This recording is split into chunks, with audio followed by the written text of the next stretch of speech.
tried a real early one just to see what's happening out there. I'm loading up. I'm going to be on Instagram Live and YouTube Live. Make comments, ask me questions. This is kind of like a tutorial if you want. But it's really promoting two things. Ken Landgraf, Outlaw Comics legend. I've had him do a commission, CROM the Barbarian, fighting a savage beast, some nefarious, don't know if he's helping out or not, wizard, and of course the damsel distress in our star, CROM the Barbarian. So for that commission, I did acquire the original. I am completely absorbed in how Ken does it. And so I'm doing a series of me working on copying the original. So this is really exciting. The second reason I'm doing this is I am in the month of August as I'm recording this, and I am selling copies of CROM the Barbarian, 140 pages, black and white. There's prose illustrated. There's the original 4 50s and 70s comics, and then I did 4 of my own CROM stories. And this is in 3 sections. So we get a, my section is the youthful CROM. So that's when he's just like a jungle kid. He's like, I don't know what you say, maybe like 16, 17 years old. So he's a jungle youth. Then he goes into Gardner Fox's, John Junta, Jack Katz's adventurous CROM. So there's 4, it's 3 10 pages and 1 12 page. And then I took in conversion, there's transforming CROM, which is the prose, which is CROM and the Warlock of Shardor. I took a 1953 pulp story written by Gardner Fox for Planet Stories, and it was called Warlock of Shardor, and it read so much like a sword and sorcery story. It just had the weird science of 1953, which converted very easily to sorcery. Oh, I just looked into my Instagram feed, and I do have the Ken Landgraf in the feed. Ken, thank you for joining me. I hope I'm doing you justice. I also received your emails, which I cannot thank you enough. So this video is titled, I Need to Make Corrections, because Ken Landgraf has corrected me. The first correction I have to make is I had said I needed to get a laser printer. And Ken said he doesn't use a laser printer. He has a Canon that he uses to print all of his stuff. Then I didn't have the screens, and Ken sent me copies of the screens. Now, these are blown down versions. I'm going to use them, just not in this video because I got all of this. It was like yesterday, last night, or so, whatever. But this is the best one. So this is a Wally Wood. Pretty sure it's a Wally Wood, maybe Wits End, somewhere around there, or Sally Forth.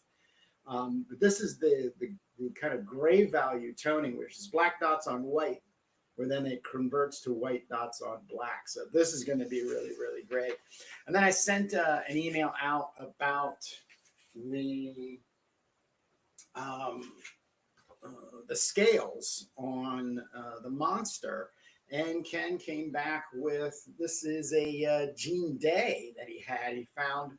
So he even did an inverted one, flipped it, and then these are pretty large. So he's able to scale these down, I'm pretty sure, printing them out and then pasting them on here, and then working in all of the goodness there that comes along with inking. So I am going to continue working. I am going to, in the next part 4, I am going to cut out from this version. I'm going to cut these out and then glue them down. And then for the arm and the side of the creature, I am going to go ahead and give an attempt to cut out and arrange pieces and glue them down there and ink. So today I am just going to end up inking. I'm going to go back over here to the wizard, and then maybe even getting down to the damsel.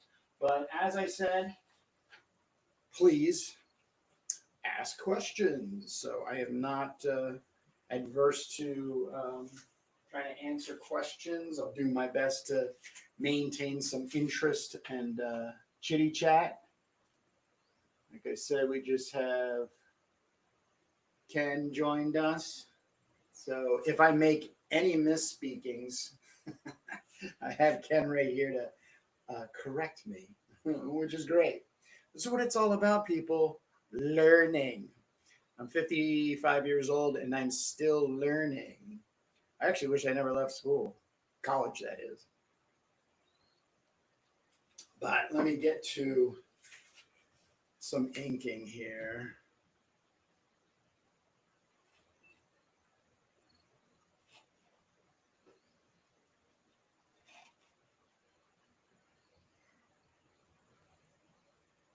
One of the things that would have been really cool I was thinking about was because I spent a lot of time in New York with Jake Jacobs in the 90s. And Jake actually did a workshop with Ken Landgraf, he was telling me. But it'd have been cool to work with Ken, as an assistant on one of his many Outlaw projects. But here we are today, and I'm working with Ken in this technological era via live streaming.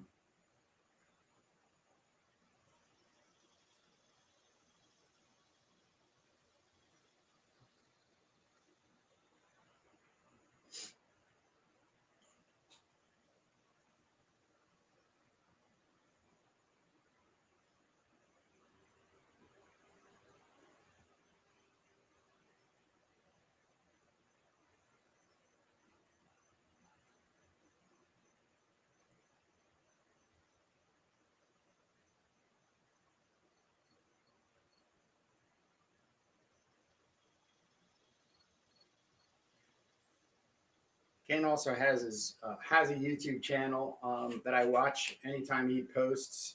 They're about 20 minutes long usually, and it's him inking or coloring too, by the way, which I really enjoy that part of his work. But the way he attacks his art with the brush pen has me very, very mesmerized. So I want some of that in my own work. So this is why I'm doing I want to ink like Ken Landgraf. And also to promote CROM the Barbarian. So this is a 140-page black and white comic book, magazine size. And there are 5 other covers to choose from that will only be available through cromthebarbarian.com till the end of August. And right now, today is August 23rd, so the end of August 31st. You will have to go directly to the guest artist that I had on there, because they will receive copies in a couple weeks after August 31st, because that was part of the compensation that I wanted to give these guys for doing their renditions of CROM. David Molina. We're also working on a short 8-page comic adjacent story called The Last Dryad for the follow-up to CROM Collected 2024 revised edition, which is going to be the CROM anthology. Adam Dodds, Doodly gobbledygook, everybody. This is some amazing work in here. Talk about like screen tones. Like if you were ever to use somebody else's work for some screen tones, this is some great stuff. But this is just so psychedelic, Doctor Strange, really great stuff. Jason Schoonover. So Jason really gave this Renaissance attack where he used a David and Goliath in the style of Caravaggio painting that is local in his art museum and put that on there. And then Jason's copy, there's a appears to be a cutoff at the hand, but what that means is inside on the end paper here, you have the hand holding the head of Goliath. Or in CROM's world, whose head is this? And finally, the fifth guest artist, Drawn Sword out of New Zealand. This is some just magnificent conceptual, just greatness. And this is to size too, as pencils go. So this is really exciting to see his work and also to have his work in here. If you're on YouTube, Drawn Sword graphics with an X is what you would search for. He does some really good like flip through in sketchbooks, and he's had a like a metal band, a death metal band. So some of the songs are up there and everything, and really really good stuff, by the way. So 5 artist covers, virgin variants are what they are called, to choose from, but only from thebarbarian.com by the end of this month. Let me just take a second here and sort. I need oh gosh, where's everything? You think you got everything, but you do. All right, so CROMthebarbarian.com is where you get. I'm right now doing a sales campaign. Can CROM sell 100 copies without Kickstarter? 100 copies are what we're going for. It is now 20. No, not that. Boy, we still got days to go. But we are at 65. So pretty excited about that. If you haven't gotten a copy, please consider. Go to CROMthebarbarian.com. If it's not your thing, Sword and Sorcery, Black and White magazine, 140 pages, then maybe you know somebody. Send them a link and give them a heads up. I also have to say very affordable on each issue, and also affordable on shipping as well. Shipping is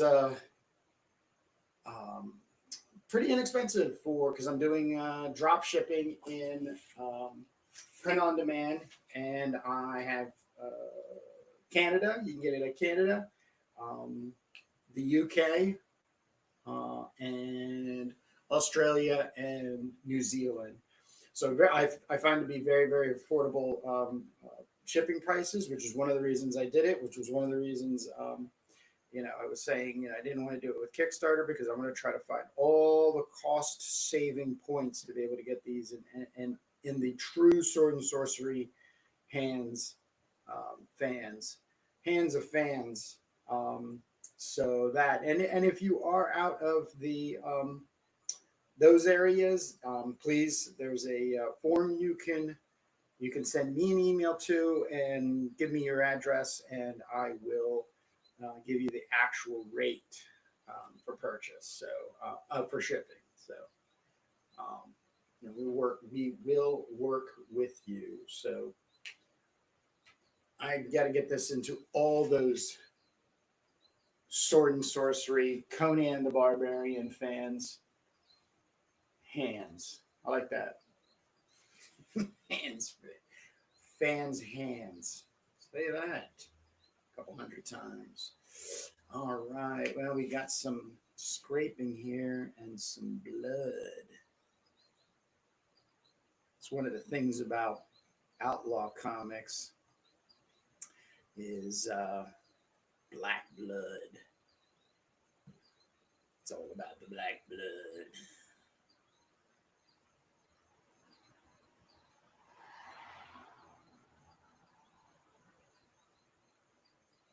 The other thing about Outlaw comics is how closely kind of related they are to like exploitation movies, films. Definitely like the '70s, which were uh, more graphic, taking a lot more chances than maybe your mainstream. Although mainstream Hollywood in the '70s, they were pushing the envelope, as they say. If you have questions, please don't hesitate to ask.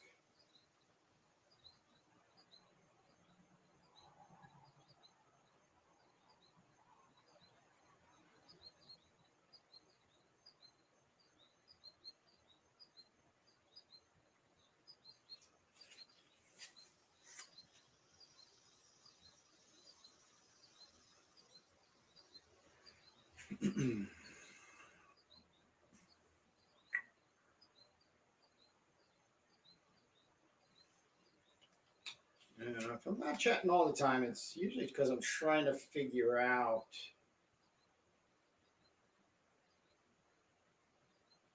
how things are happening. Because I did also get Ken's sketch. There's Ken's sketch. Here's Ken's sketch. I got his sketch as well. So I scanned this, printed out 13 by 19, and then this was at a 10% opacity. So I have like a light pencil line back here. But even he was putting this 11 by 17 over the top of it and light boxing using the tracing and going there. But he jumps off and makes things happen. So I've got to figure out how that happens.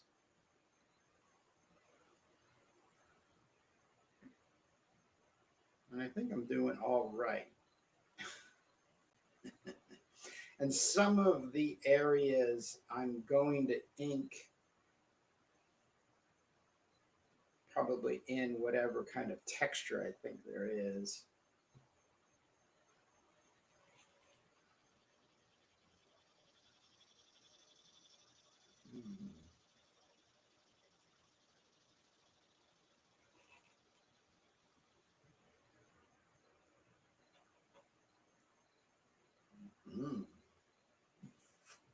Yeah, I'm not going to go too far over there. All right, let's go back over to Mr. Wizard.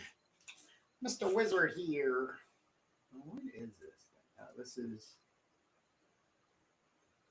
viewer count icon. I don't understand that. So I'm live streaming using Riverside.fm, and that allows me to simulcast to Instagram and live stream. So just checking on things. Lots of multitasking, toggling between my Instagram and the YouTube. So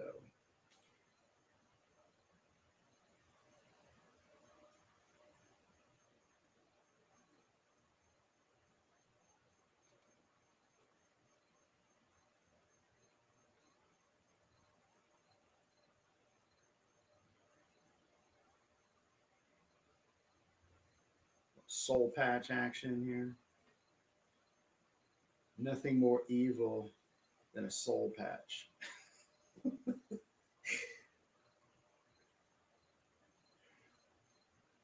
I worked with a guy in the '90s that had a soul patch, and man, did he take hell for that.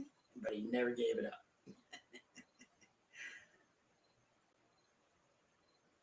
Might even still have it now.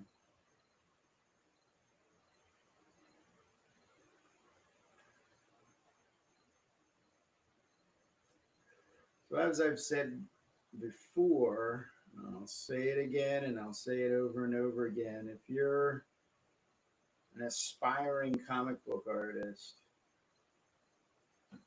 copy. Copy and give credit where it's due. And I think the most important thing is you also have the opportunity, if they're on a platform like Instagram, to maybe have some pointers like I got. I got some communique from Mr. Ken Landgraf. He emailed me to answer some of the questions that I posted because I did, as this video is called,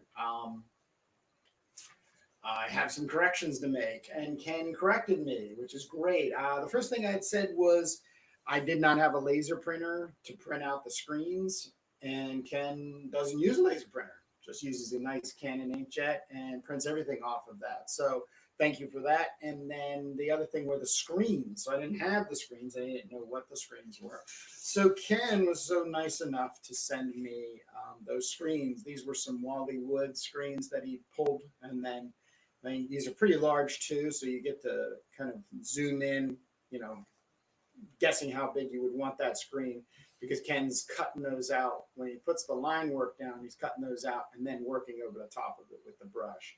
I'm already doing the over the top brush because I didn't have the screens, but now I do, which means I'm going to start doing some screening on the stalagmites or stalactites up here and the creatures. So it's because I have those. Got this nice gradation.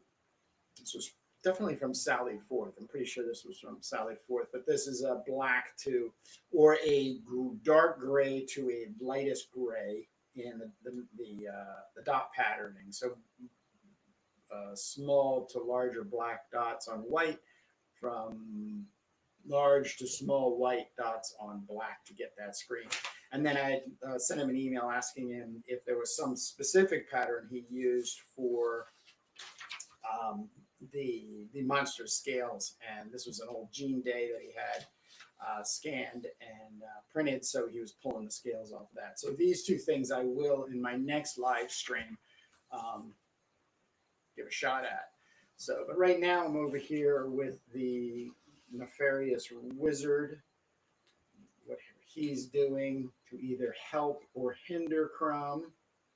Like Conan, CROM's not a big fan of magicians and their wicked ways in the dark arts. So even if he thinks he's helping, CROM really doesn't give a shit.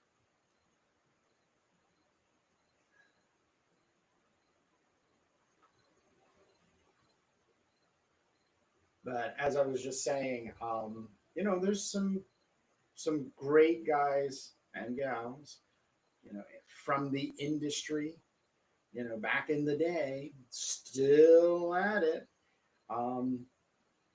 that might, if you reach out to them, or even pose a question, answer it and help you grow as an artist. So that's one of the things I'm doing here. Is also giving Ken his shout out.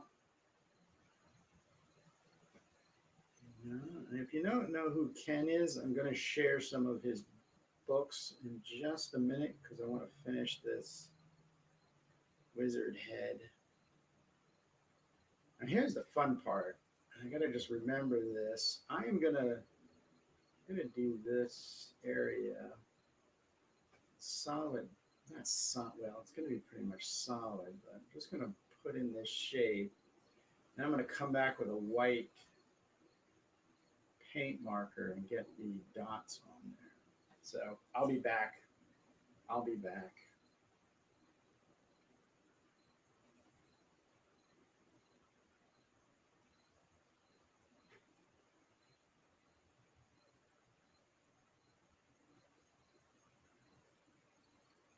Ask questions. Kind of think of it as a classroom right now.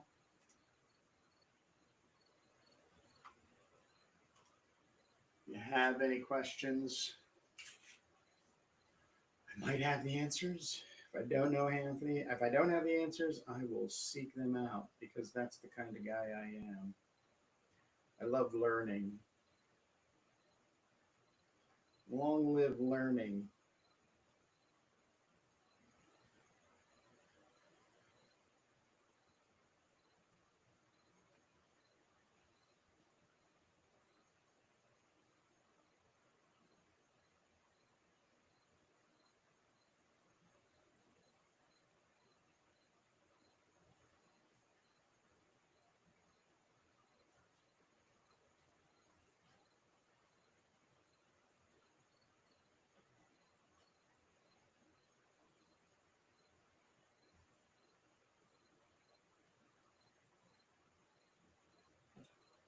go a little thicker over here.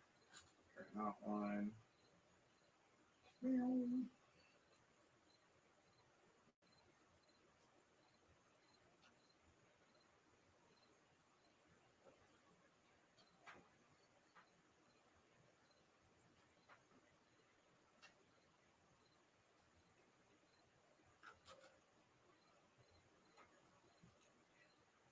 right. So I'm going to take a second here and give some education to who Ken Landgraf is if you don't know who Ken Landgraf is. Ken Landgraf is best known for New York City Outlaws. So this is, I think, where the coining phrase comes from. That comes from cartoonist Kayfabe, I think was the first place I heard, and then a channel called Power Comics. And I do believe Power Comics is primarily responsible for getting these reprinted with Floating World. So this is the complete collection, which I believe is a must-have for all indie comic book collectors who love black and white, 70s and 80s, even 90s, black and white goodness, exploitation, just good fun. I mean, there's one issue, issue 2, which has this red screen on it. Fantastic. Love it.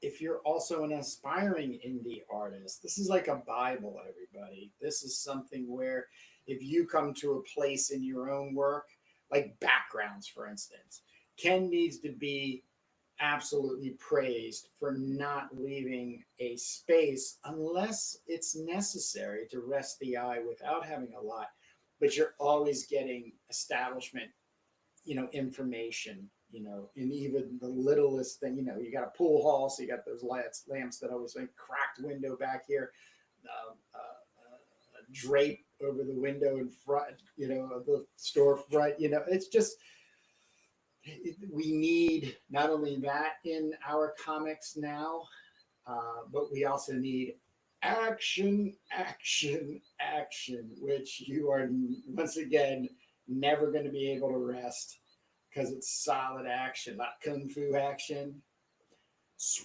Shack. Yeah. I mean, come on. This is, how do you not own something like this? So, and like I said, Ken is still active, taking commissions and working on stuff. This is the most recent comic that's come out with Kirk Oldford.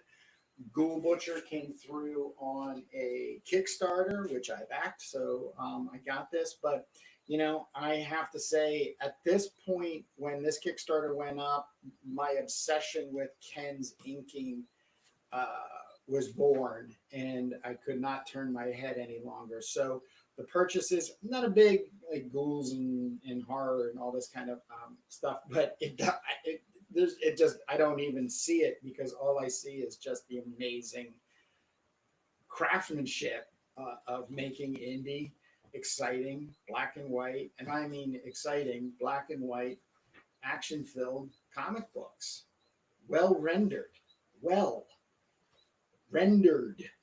time taken. I also like this kind of 2-panel page, kind of spreading, and of course they have this. Where's the? Here. Is this the one? This is one of them. This is one. Oh, this is the one. But I'll rest on this one. I don't want to completely. But this is where I started figuring out that there were these screen tones, being strategically placed as some sort of background or supporting element, and then he was working over the top of and integrating and stuff, and that really brought things together for me, and also having the commission was the same, I believe when this came out, it might have been like a month later, I finally came around to getting Apocalypse 5000,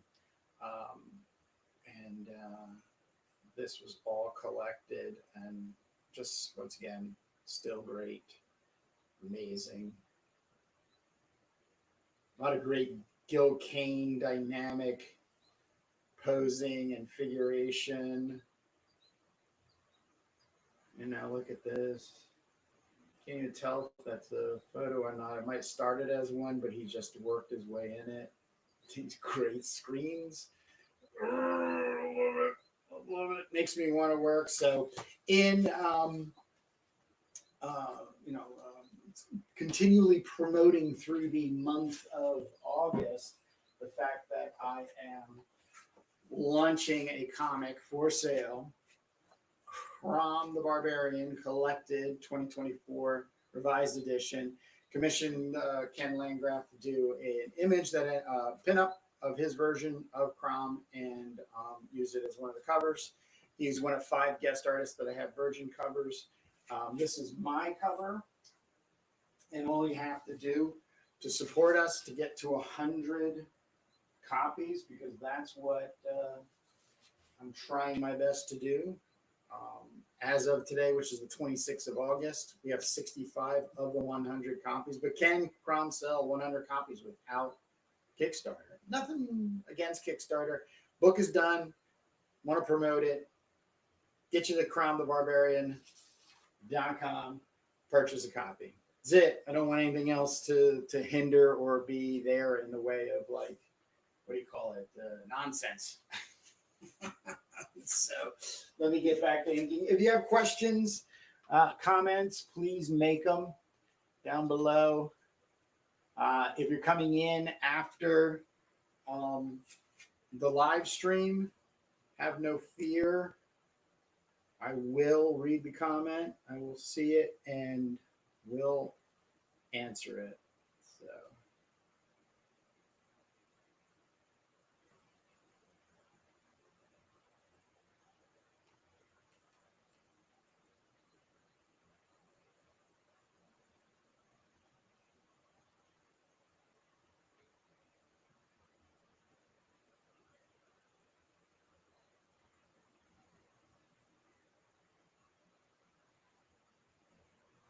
Good wizard hands.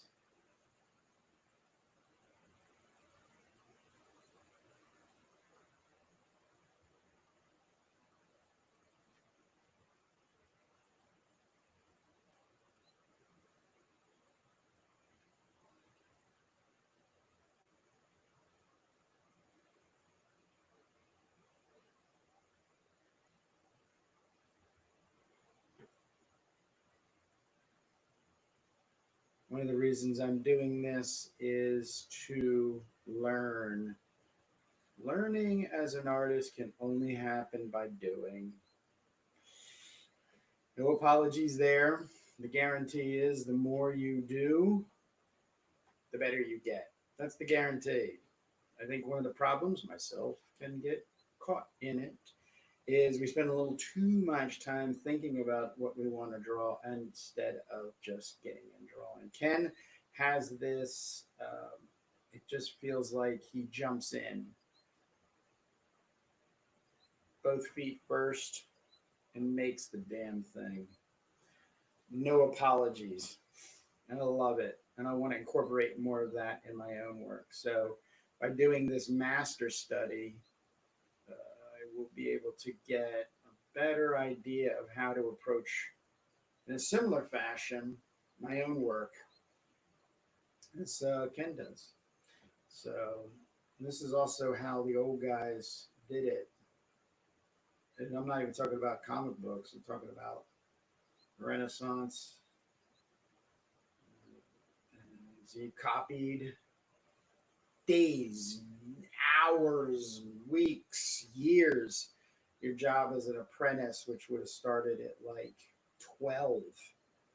I think that's when Michelangelo started. You just copy the masters, those paintings and images before you, which most of them were hanging in cathedrals, churches and stuff.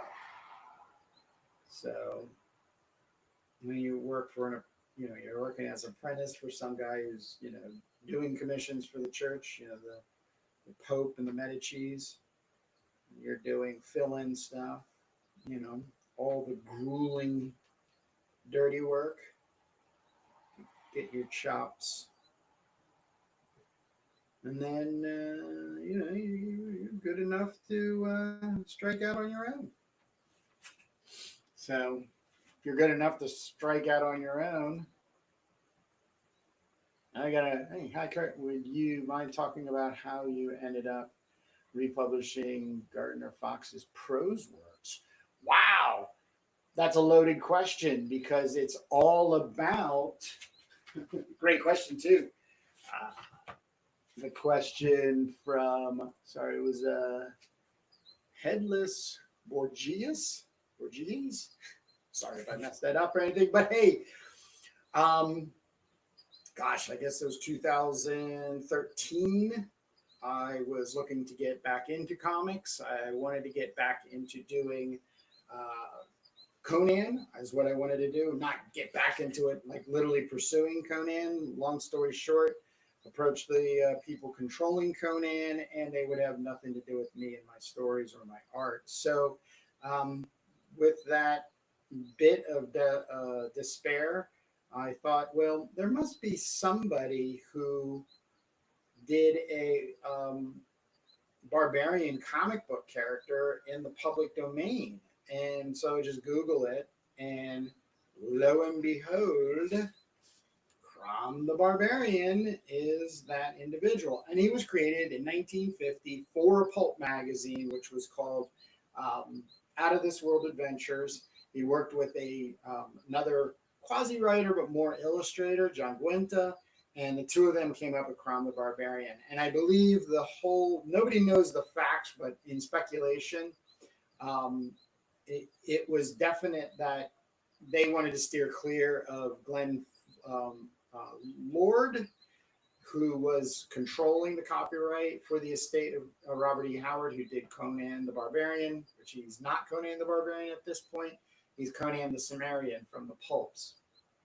Then I went out and found the 3 issues, the original pulp magazines. It was 2 pulp magazines for issue 1 and 2, and then a magazine called Out of This World. Where are you at here? Right here. Yeah, Out of This World Comics. It was issue 1 was they reprinted it, and then issue 3 they reprinted the 3rd one. So I went out and found those, bought them, scanned them high res, and then produced this my own version. Now, CROM the Barbarian is in the public domain, but I think more importantly for me, and I hope this answers the question, because I don't want to get too bogged down with Gardner Fox, because we're talking Ken Landgraf, but I did not want to lose Gardner Fox's voice and how he wrote. And so I went out searching for stuff, more pulps, obviously, came across them and started reading them. And of course, he did some of the best pastiche Robert E. Howard sword and sorcery novels, which is Kothar, Barbarian Swordsman, and Kyric, Warlock Warrior, and Nile of Far Travel. So those all got me to thinking, hey, why don't I transcribe them, digitally and possibly get them together in a library situation.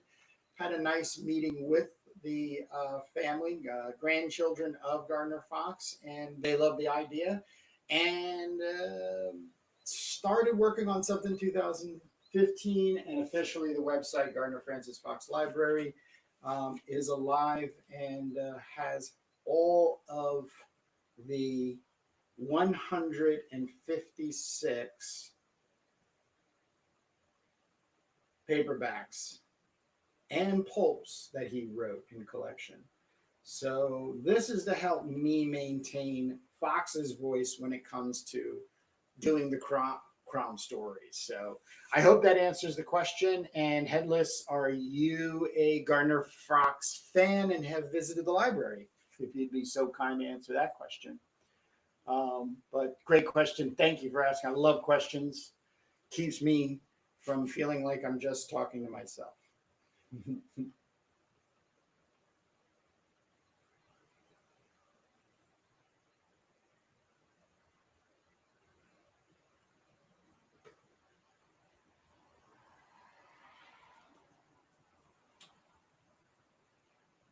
this over.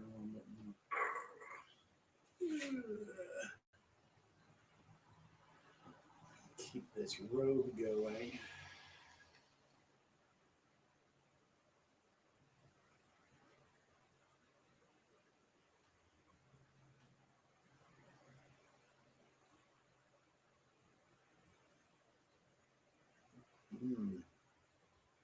Ooh, okay, so the hair starts coming here. All right, you got it. You got it.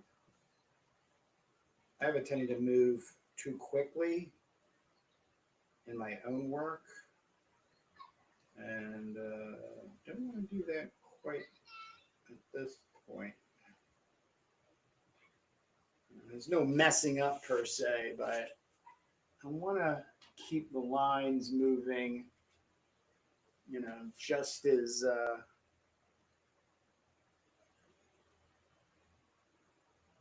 I see them. Make a reaction, see something, and then just make the reaction as best I can.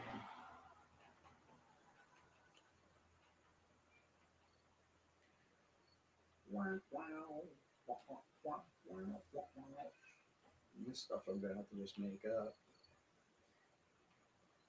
because with getting larger than 11 by 17, blowing it up to 13 by 19, you get this kind of quarter-inch gutter that runs in here that you gotta make shit up. But that's the job of a comic book artist. Ken's one of the best.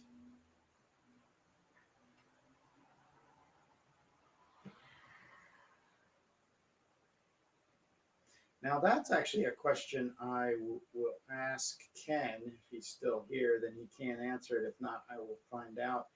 But for the years, well, no, I kind of know the answer already. Is Fox was out of the comic book industry by '69, and he was out of New York City. I think he was in Brooklyn and then moved to Jersey, Jamesburg, New Jersey, and just spent the rest of his career writing the paperbacks. So I don't believe Ken Landgraf would have run into at a comic book publisher,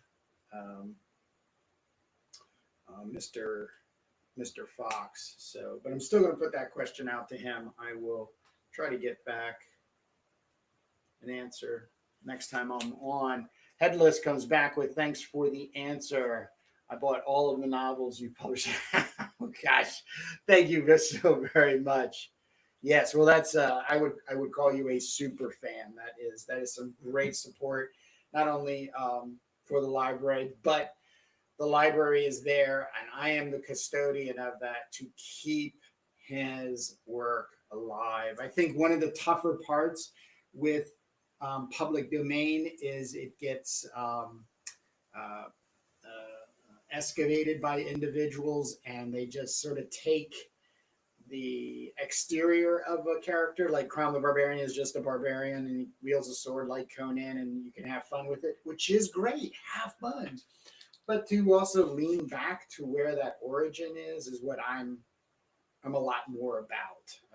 I'm a art history just in all sense of it, but more the thing I enjoy the most is art history. So you want to help keep and preserve this stuff, and yes, by doing your own interpretation is a great thing. But, if you could remember, put a little nod to the individuals that, basically made that character to put food on their table, back in the 30s. Fox started in 1937, does Flash, Hawkman. Hawkman was a backup in Flash. He did a lot of heavy lifting at DC Comics, and gave us a lot of stuff to put bread on the table for, his wife and kids, and let's keep him out there. So as I was saying, there's a screen cut out and pasted. I'm interpreting it just sort of how it appears to me. by just making some stippling, which helps me in my stippling exercises that I don't do enough.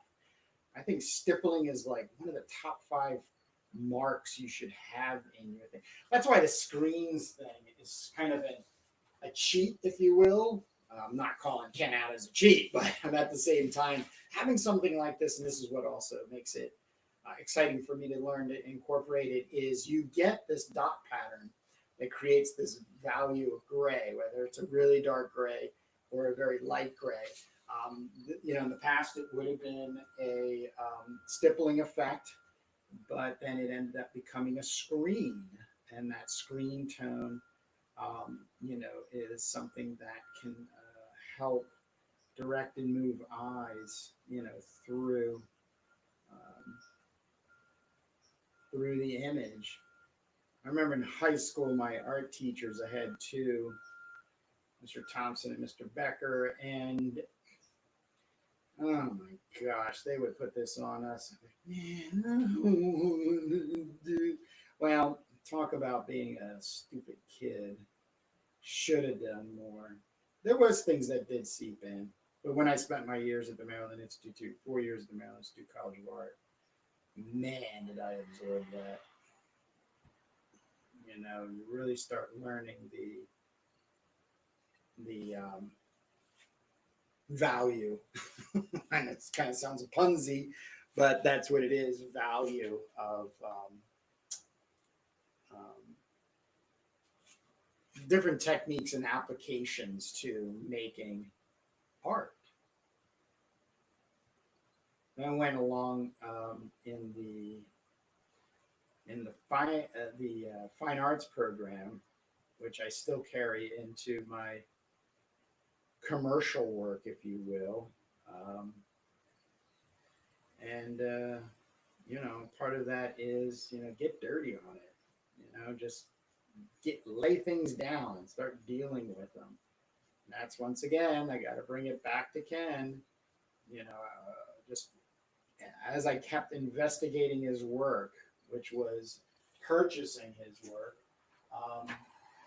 I started finding Grab Ghoul Butcher, produced by Ken and Kirk Holford. I'll just stay on this cover. Let me just kind of hold this cover here for you, and you kind of take a gander at how this is being built. It's being built, in my assessment, impulsively. Like, there's a quickness in moving throughout the entire image, instead of starting at the top and rendering and moving from the top left-hand corner, and then you work on the eye. And there's people that work that way, and that's fine. That's just the personality. I don't have that personality. I have ADD, and I gotta keep moving. So by jumping around the image, and I feel like Ken has an ability to do that. Whether he has AD or not, I don't know. I don't think it's really an issue now at this point in his career, because he has this established. But everything here is necessary to him, and it does work. It works. And I can't get enough of him and his work, and that's why I want to ink like Ken Landgraf. Especially these screens. Oh, look at these. That's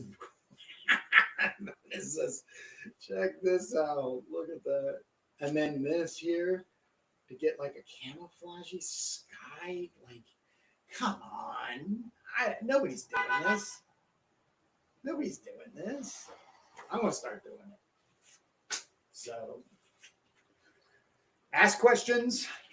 I will do my best to answer. If I can't answer the question, I will find somebody who will.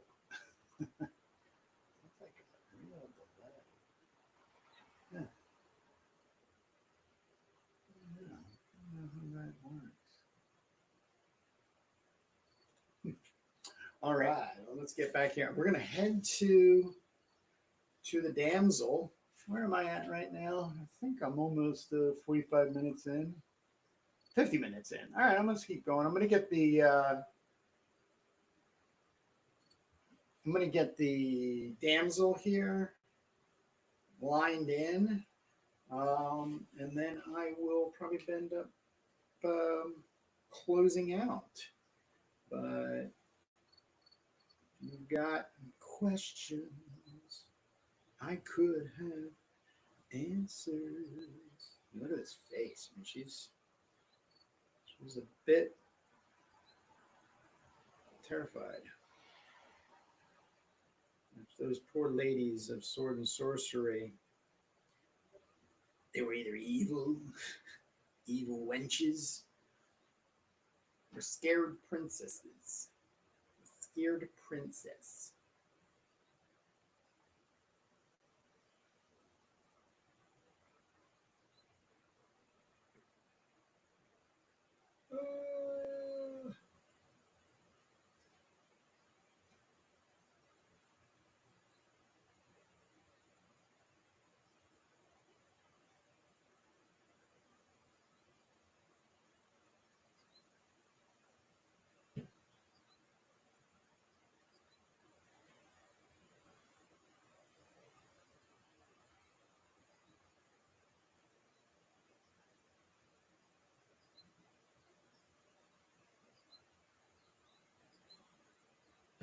Then we get this double lighting.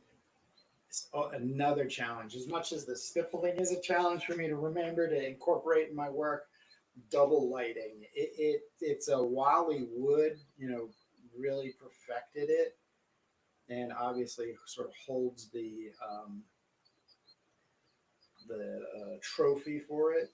For really bringing that level of realism to cartooning. That's the other part of it. It's like the cartooning.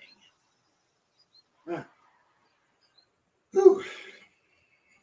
So much. It also reminded me of. I remember when cartoons kayfabe was just out, and a friend of mine I was having lunch with, who's a comic book artist and a fabulous one at that too, said, "Oh, you watching cartoons kayfabe?" And I was like, "Cartoonist kayfabe." I don't think I said this to him. I was like, "No, yeah, I haven't." He's, "Oh, you should." He started telling me and everything. But in the back of my head, I still had this thing. It was like, "Well, I'm not a cartoonist. I'm a comic book artist." Well, they schooled me. I'll tell you that. They really schooled me, and I think all of us. You were there when cartoons kayfabe was, definitely at its growth and its height. Because the day that I had lunch with my friend was I think it was the day before lockdown for COVID. So of course it became obvious that I had to find something to watch and do, as everybody. And cartoons kayfabe was one of them. And cartoons kayfabe, educationally wise, was also one of those that initially introduced me to Ken Landgraf's work. Um,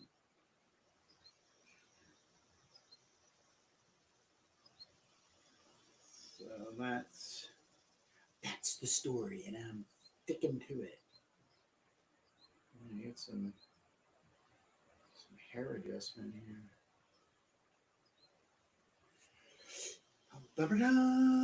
Brutal Blade. Welcome, David. Speaking of Maryland Institute College of Art, yes, it's Ken's New York City off. Yes, yes. So you can get. Let's do a little. Um, the single issues, I believe, are still available, but of course they've increased exponentially in pricing. But a company called, I believe they're out of Seattle, Washington, put them together, called Floating World. If you Google Floating World Comics, you will find their website, and this is on there. Um, it's a bit of an investment. I believe they're at like $29.95. These are some of the covers in full color. Someone was going to make a movie. This is the movie poster, not by Ken Landgraf, but very Ken Landgraf. Oh, here he is. As a young lad. looking all Jack Kirby. So great interview. There's some great interviews on YouTube as well. Power Comics does an interview. I think Chris Anderson's channel does an interview with them. Two great interviews. Also, there's an intro, speaking of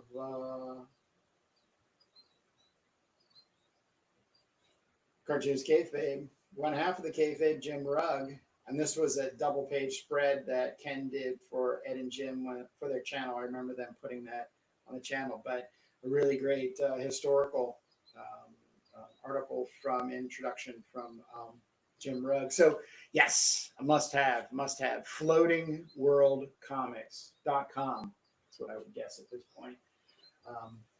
But it'll eventually get you there.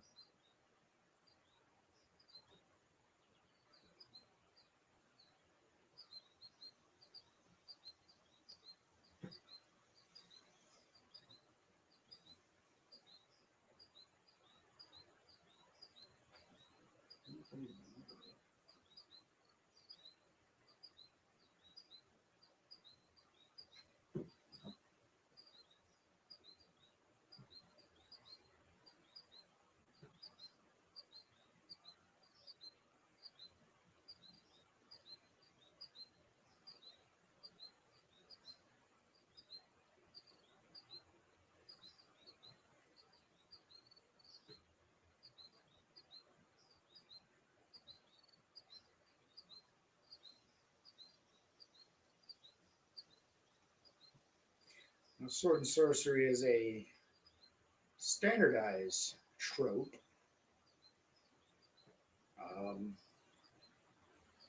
When I reached out to Ken, I asked, basically for the filling out the commission description was sword and sorcery, big guy with a sword, monster, wizard, buxom, damsel. So pretty straightforward, easy.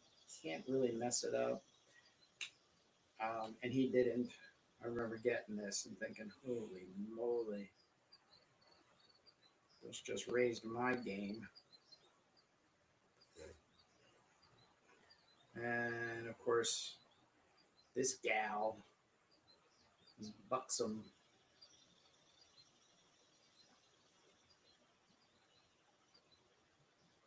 There we go.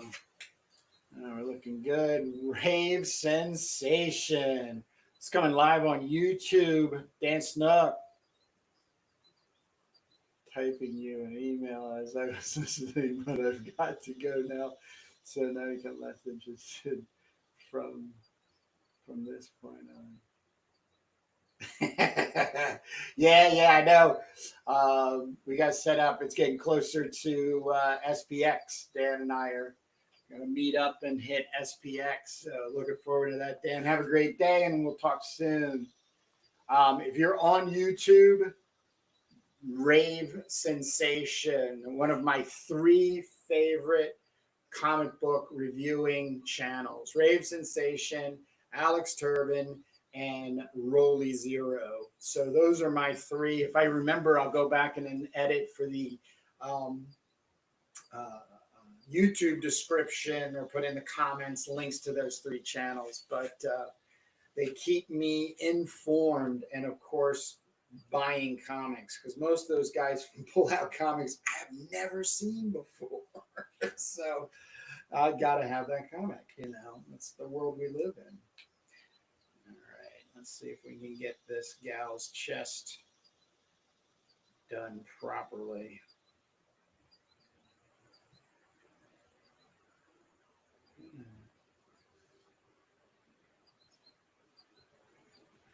I remember too what I was going to say when I got to this point is question to ask Ken Landgraf if he is a Russ Myers fan.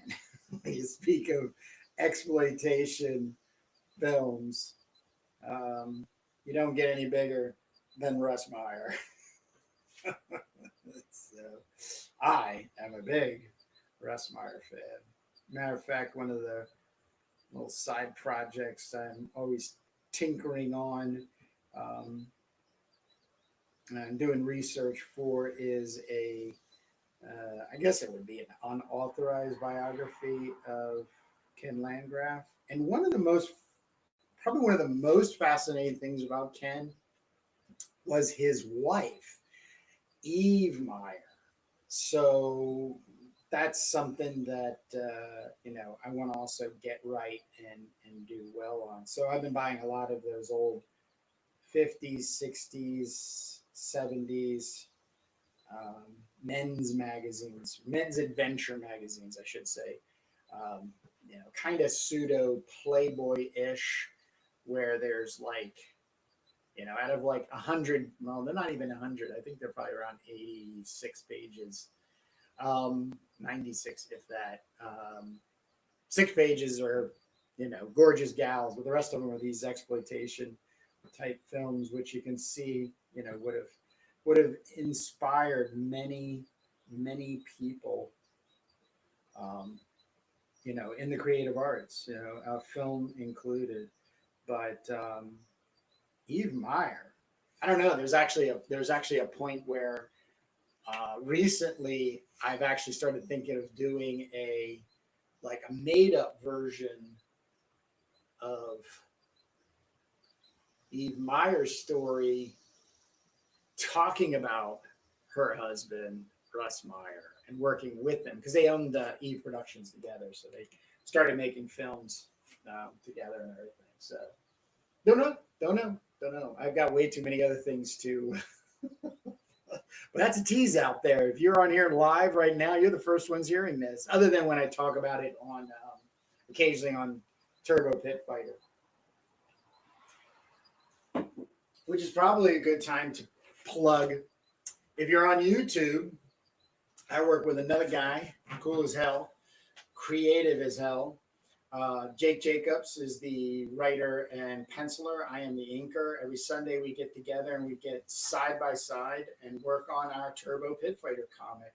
This is a teaser we put together, currently available. First 12 issues of our issue number 1, which will be 28 pages and also filled with a post-apocalyptic sci-fi thriller. Having a wonderful time, but also really brought me back to figuring things out as an inker and bringing values, gray values, and value without color to comics. So a lot of back material. My partner Jake is a deep diver in science fiction, post-apocalyptics, and really generating stuff. And we have a Substack, doommags.substack.com, where every Sunday 11:20 we is posted a post is made, and it gets you a little deeper into the world with some of his Jake's illustrations, or kind of doodles. I'm not really touting them as illustrations. I try to keep them not from drawing too heavily, just give us sketches. Turbo Pit Fighter, if you're on YouTube, or when you go to YouTube, search for that, and I think you'll be pleasantly entertained. Let me get some hair going here.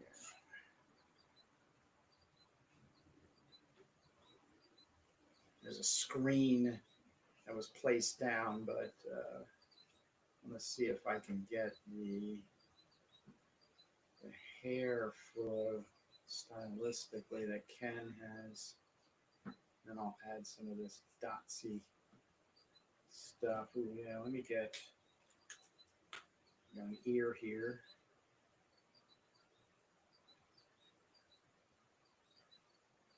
These are some famous Rosetta Princess of Mars earrings, which you can get on eBay. Just kidding.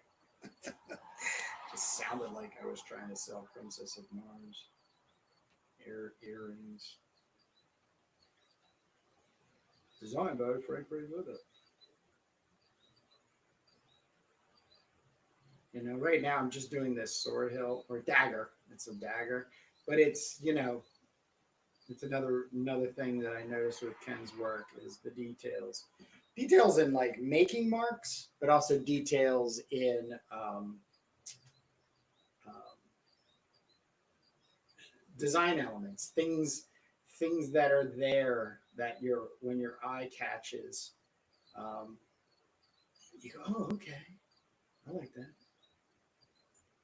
It does this little hatchy thing. This is not a screen. This is him actually just taking his brush and making a texture pattern.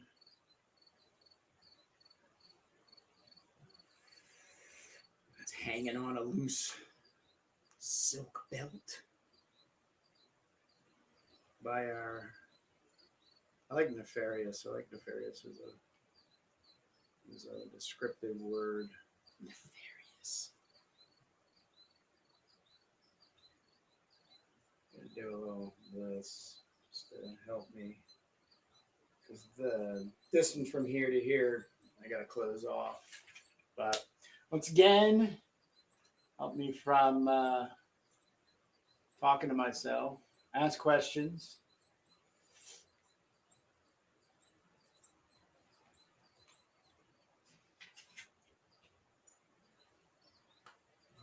As they say, there's no stupid questions, just questions not asked.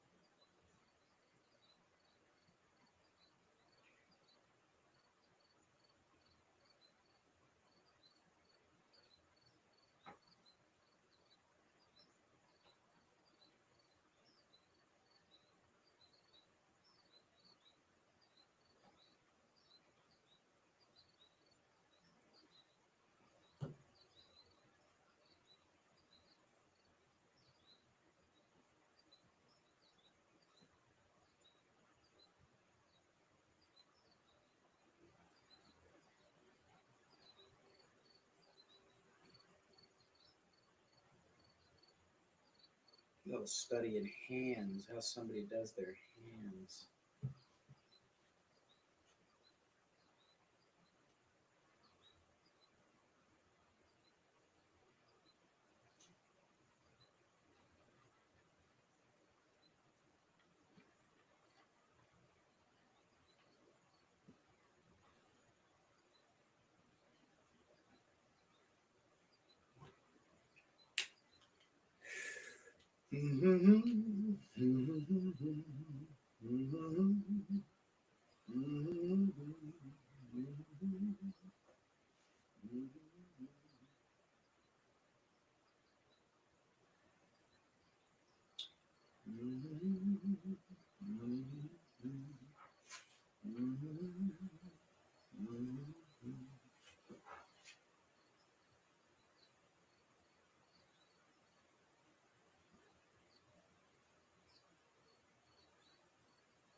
Wow. All right. Odd.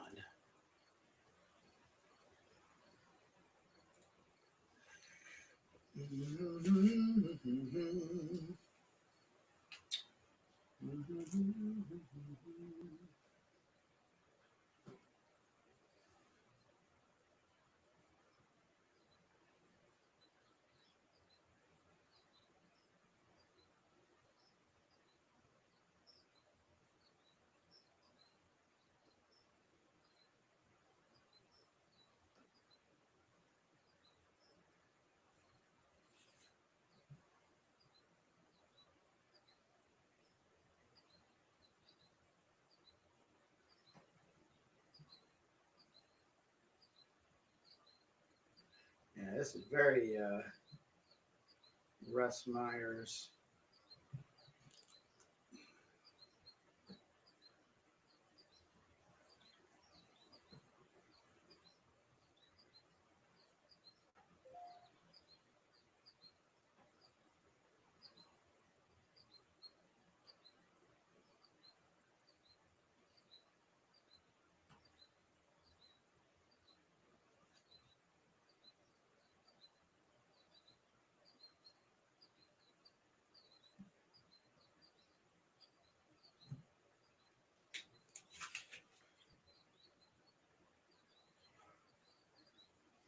These are like Shimpetsu double brushes from Pilot. I get them from jetpens.com. Jetpens.com. I want to talk about passion in pens. These good people, and I do mean that, very informative, great site, and seems to be the only place affordable wise to get a hold of these pens. So I depend on them incredibly. It's got the hair kind of flowing like this.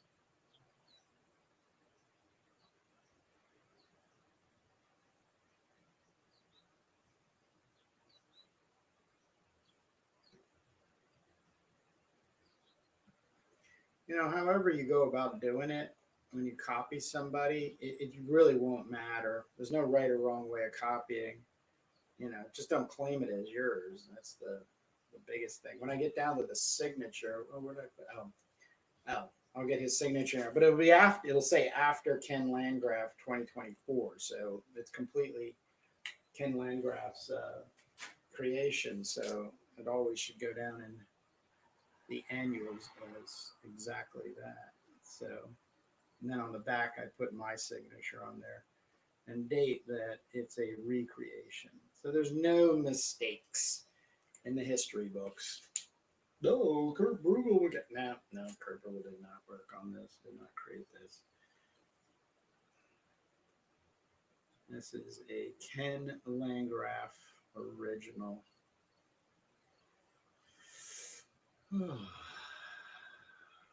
So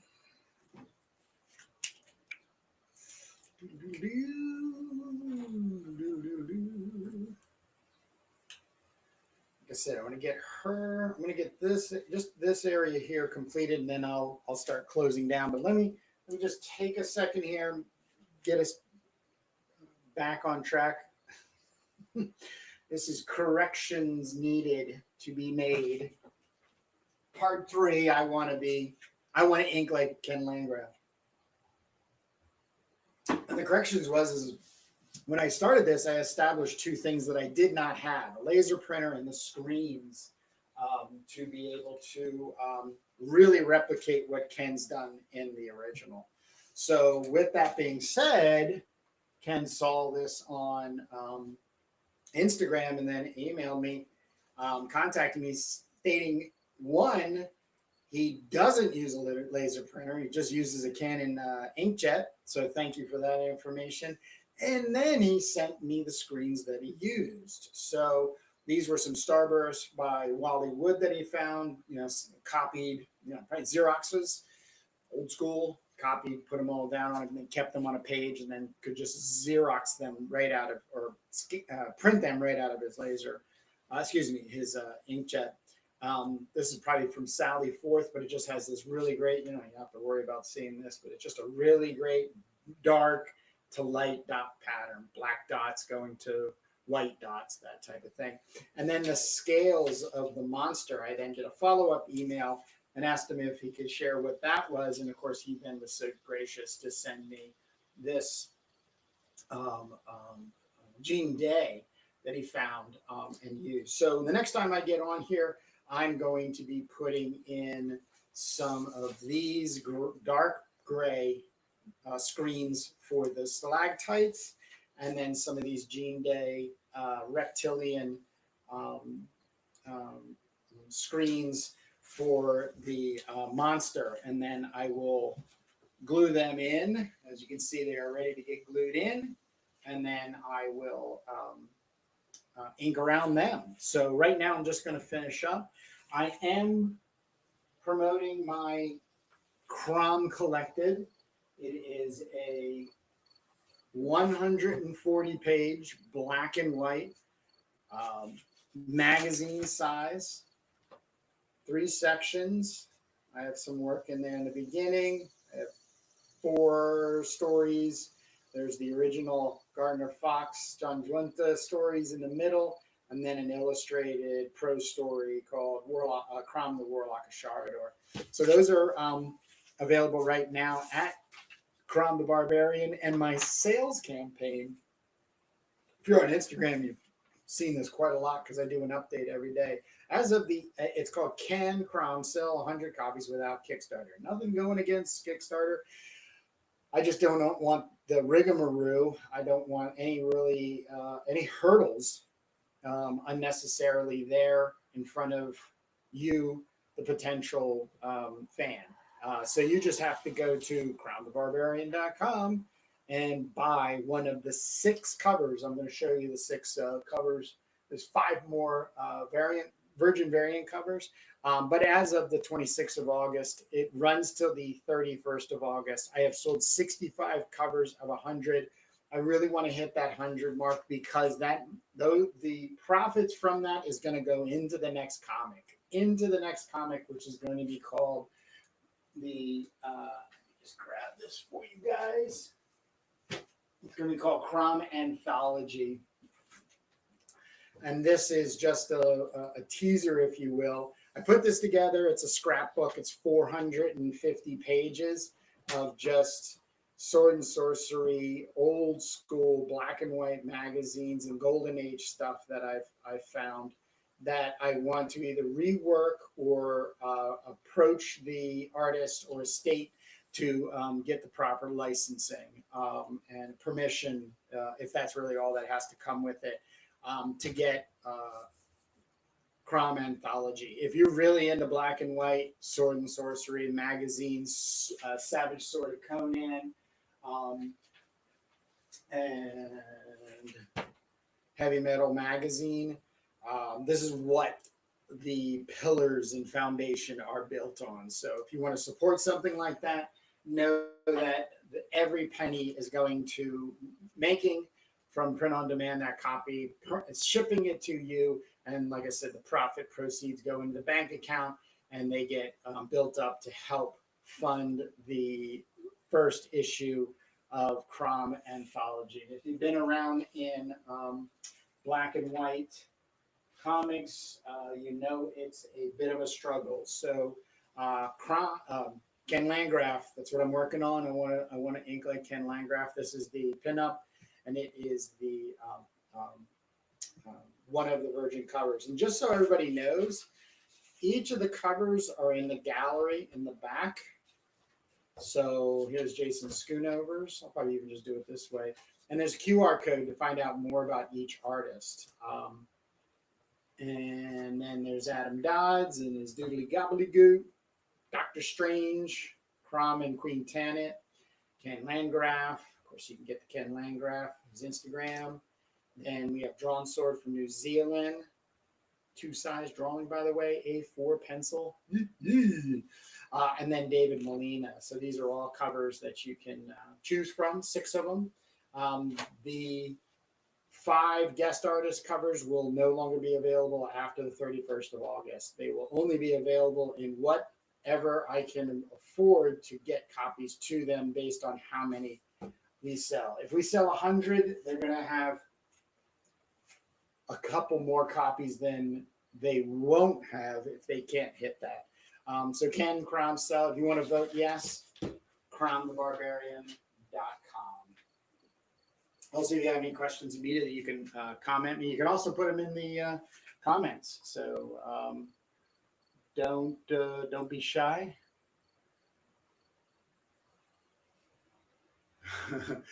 John, there is an underline drawing just to bring this back.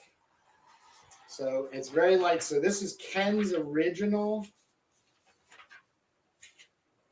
This is Ken's original ballpoint pen sketch that he then lays a piece of 11 by 17 over the top of. The light boxes and moves from there. So I am using his original sketch to work from. But as you say, it's loose. It's loose. So there's a lot of guessing and figuring out, which I love doing. So there's nothing I'm complaining about here. But I think it's a really good question. All right. Yes, you did. Thank you, Headless.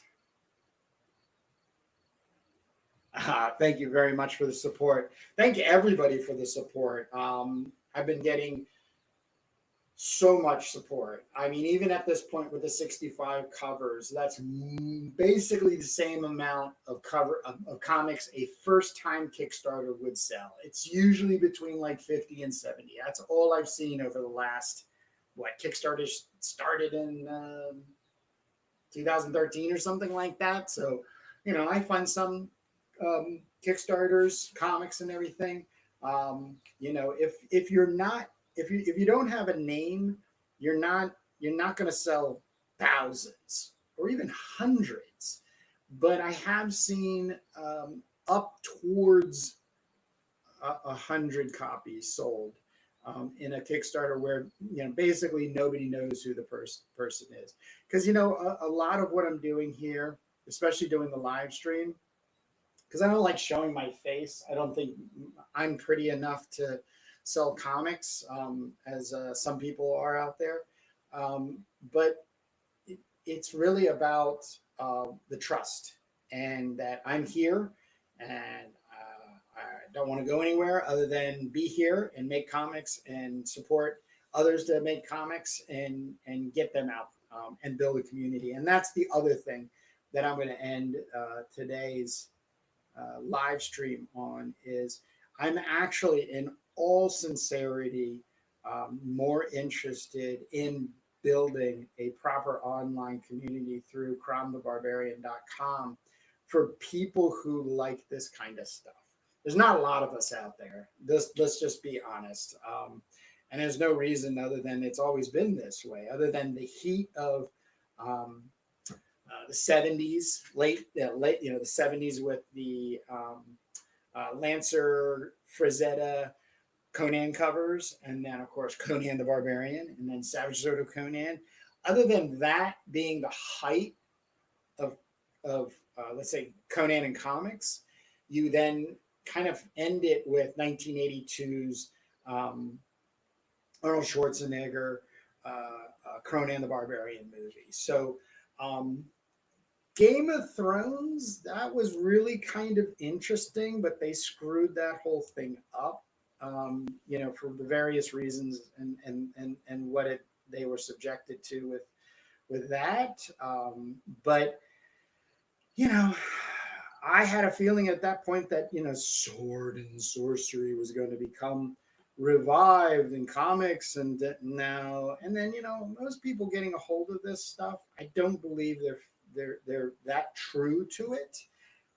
But there are a lot of small little Facebook groups and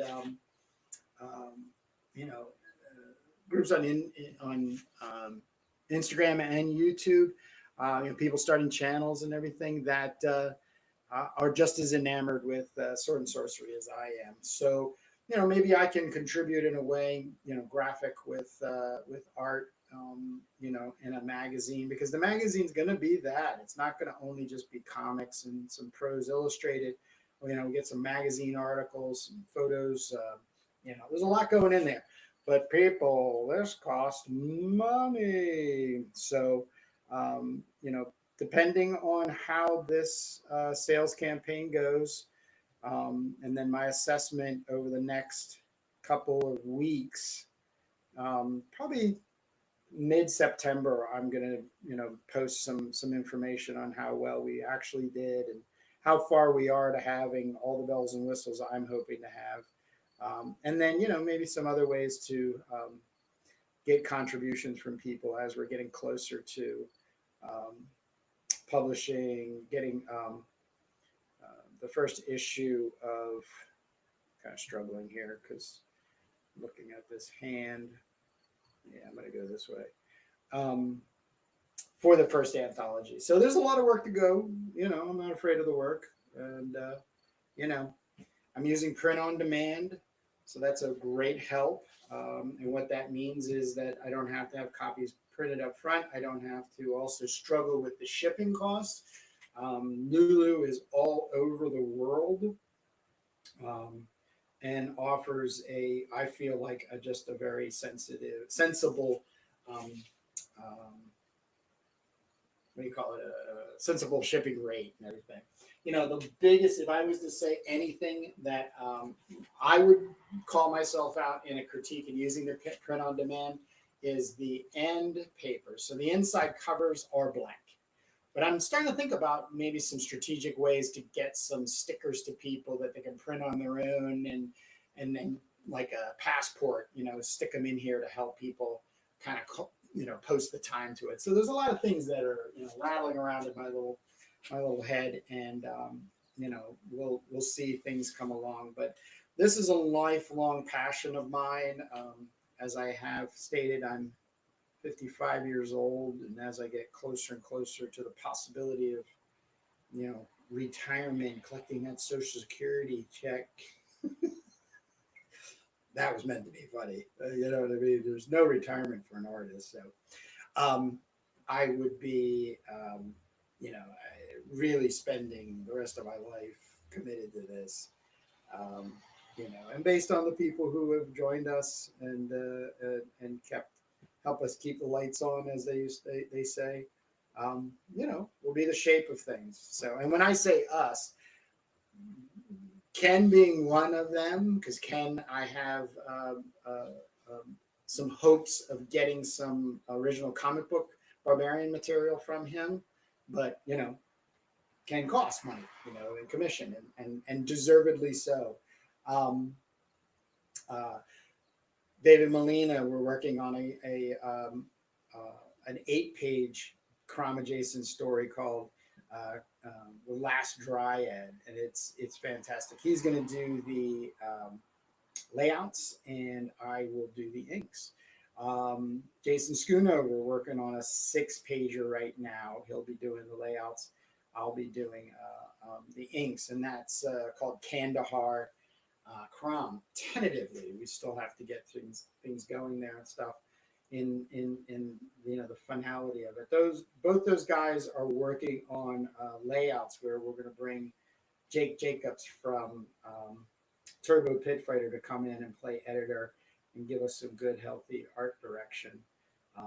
So still have Drawn Sword, who is working on a art book called Scoundrel's Dread, and I would hope to be able to flash up a couple of images in the book to be able to help promote him, and get his amazing art out, you know, over here in the U.S. and such.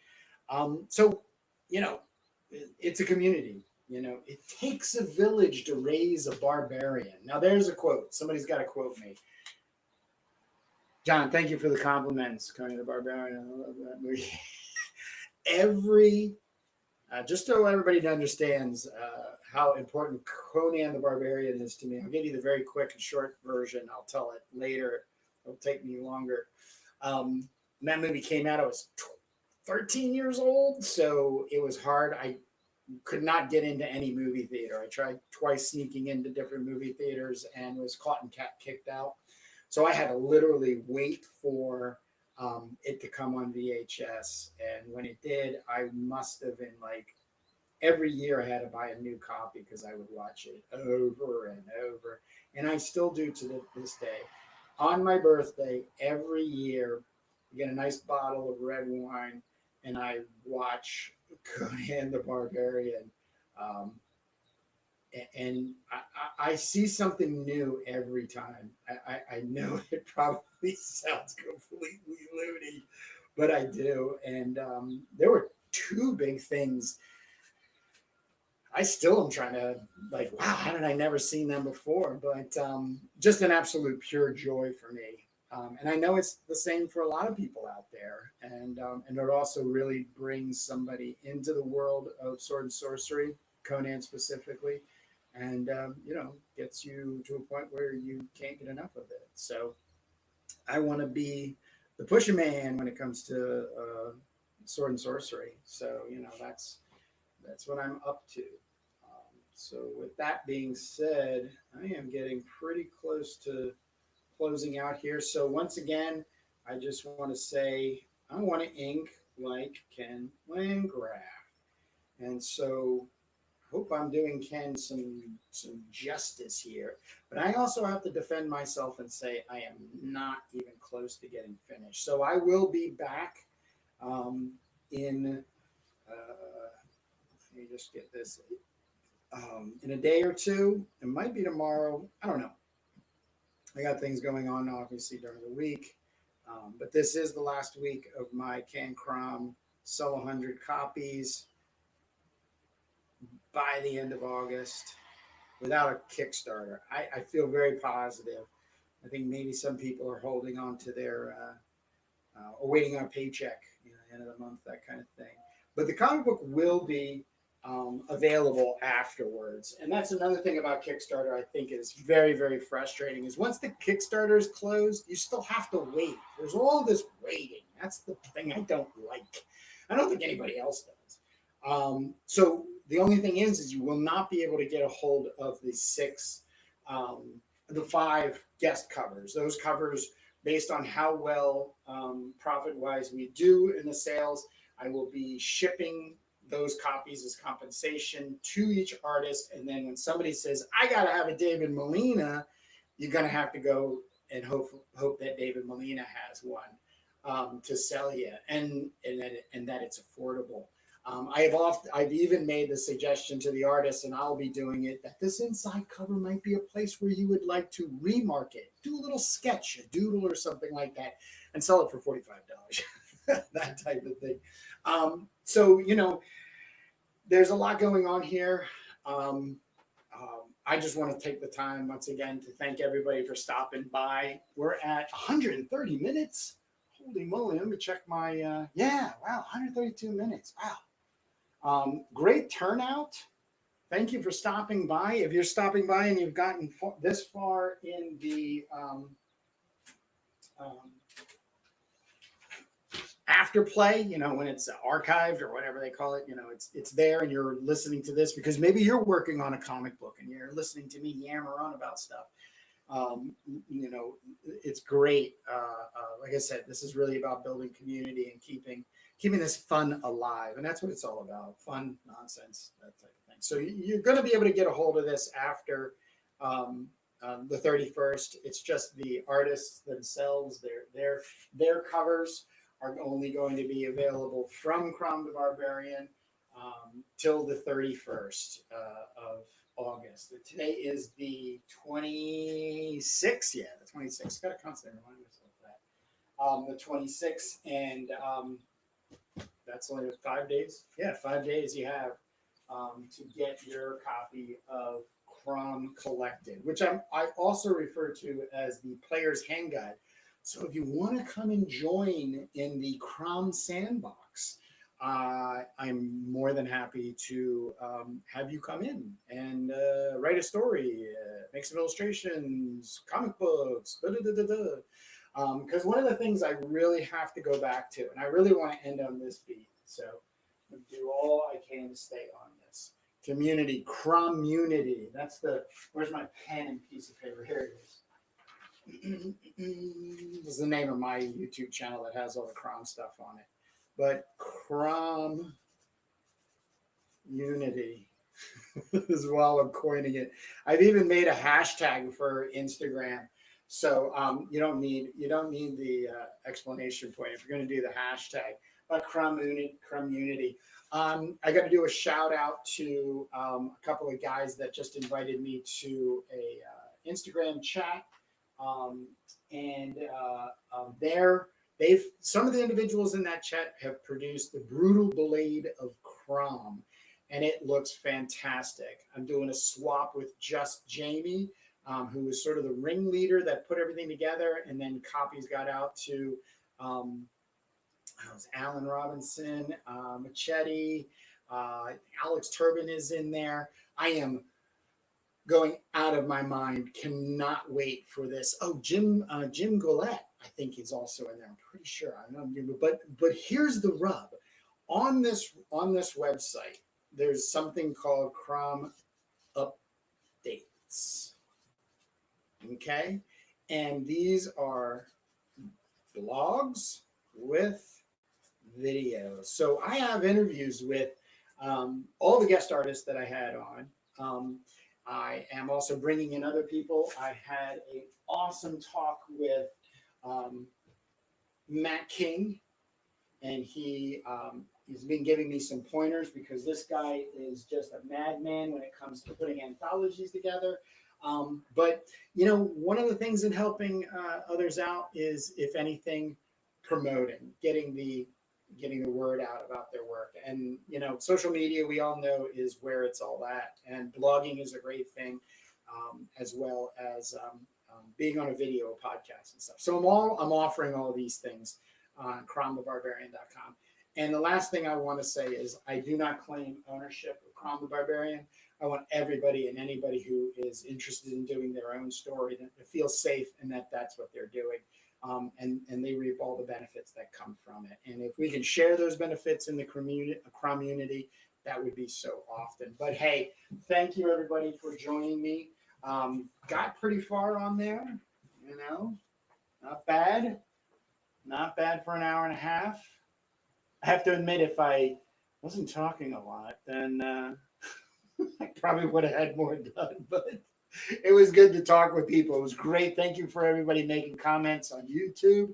Not a lot of chitty chatty going on Instagram, which is okay. I know you guys are probably at work right now and you don't want to get busted by your boss. But as I stated, I'm going to be using the screens that Ken sent me. I can't thank him enough, and his support.